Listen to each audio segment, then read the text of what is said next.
Salut, c'est Flav. Aujourd'hui, on parle matos de wingfoil avec la présentation de la planche gonflable de chez Gong, la Hip Perf. Dans cette vidéo, on va parler du positionnement de la Hip Perf dans la gamme de planches gonflables wingfoil chez Gong, des différentes tailles disponibles. On parlera de l'utilisation en wing, mais aussi en subfoil, et on finira par les évolutions par rapport aux versions précédentes. On regarde quelques images de la board et on se retrouve pour parler de tout ça. Allez, c'est parti!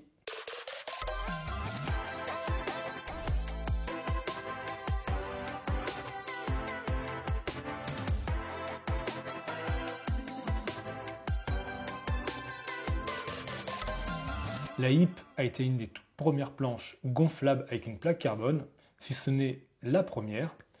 Le concept est assez simple.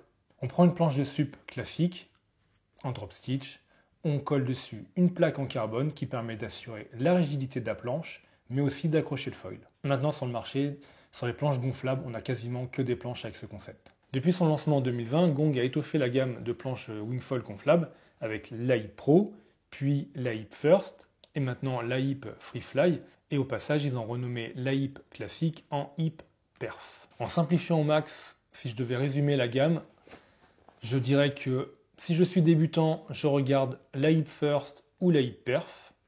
Je sais voler et passe quelques jibes, je peux regarder la Hip Freefly si je souhaite rider sans strap, ou la Hip Perf en taille intermédiaire, voire même une Hip Pro avec un volume assez important pour mon poids. J'ai un niveau correct, je veux envoyer des gros surf et des gros jumps, direct je prends la Hip Pro. Revenons à la Hip Perf, donc elle est dispo en 8 tailles, de 4,8 48 litres à 7,5 200 litres. Pour moi le shape est le même depuis la première version. Niveau prix, cela commence à 599 € pour la 4,8 et ça monte jusqu'à 799 € pour la 7,5.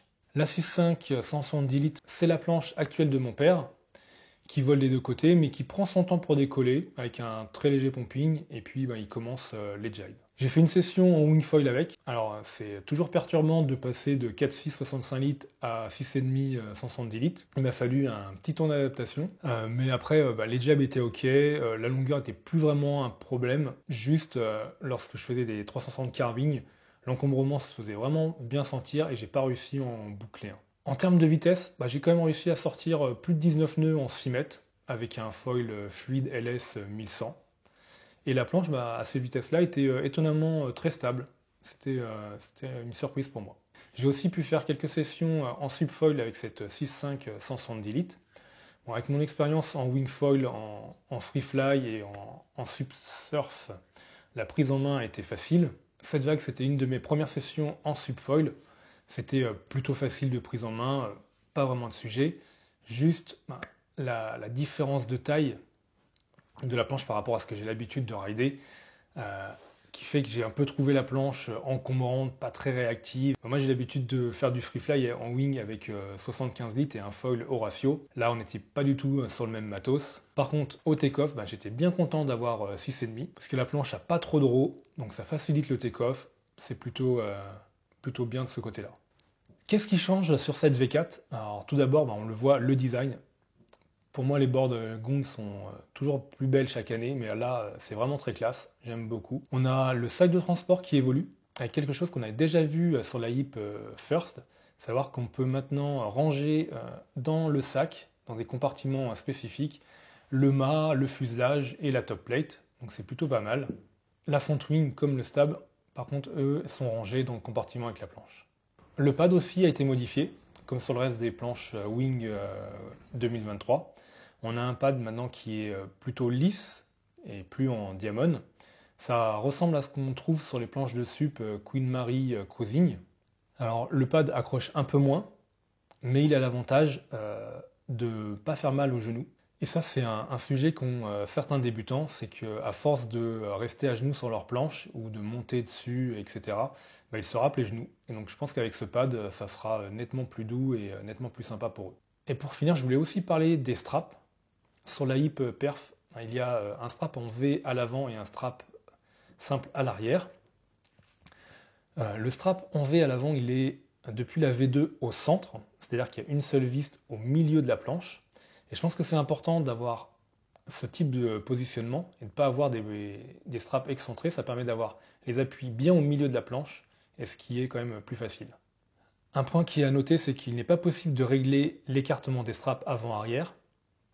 Donc l'anthrax est de 47,5 cm, cela correspond au réglage sur une planche rigide chez Gong où on aurait mis les straps dans les inserts du milieu. La planche est livrée avec les nouveaux straps bleus qui sont plutôt bien confortables.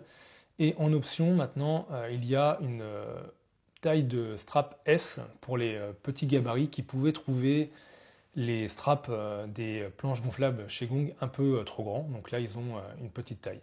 Sur les straps, il y a aussi un débat sur l'utilisation des straps pour débuter.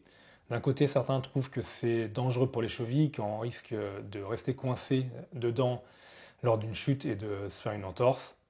Moi, personnellement, je suis team strap. Alors, par contre, uniquement les straps avant pour les débutants. Ça permet de bien caler son pied avant, de le mettre au bon endroit, puisque en fait, sans strap, on peut positionner les pieds où on veut, ce qui est très pratique. Mais ça peut aussi avoir comme effet néfaste d'être positionné trop à l'avant. Et donc, si on est trop à l'avant, on va étouffer le foil et on va en fait pas décoller. Donc pour moi, ça peut être opportun rapidement de mettre les straps à l'avant quand on débute. On a fait un beau tour de la hip-perf. J'espère que cette vidéo vous a été utile. Si vous avez des questions, n'hésitez pas à les poser en commentaire. Je vous souhaite plein de bonnes sessions en wingfoil et on se retrouve pour une prochaine vidéo. Allez, salut!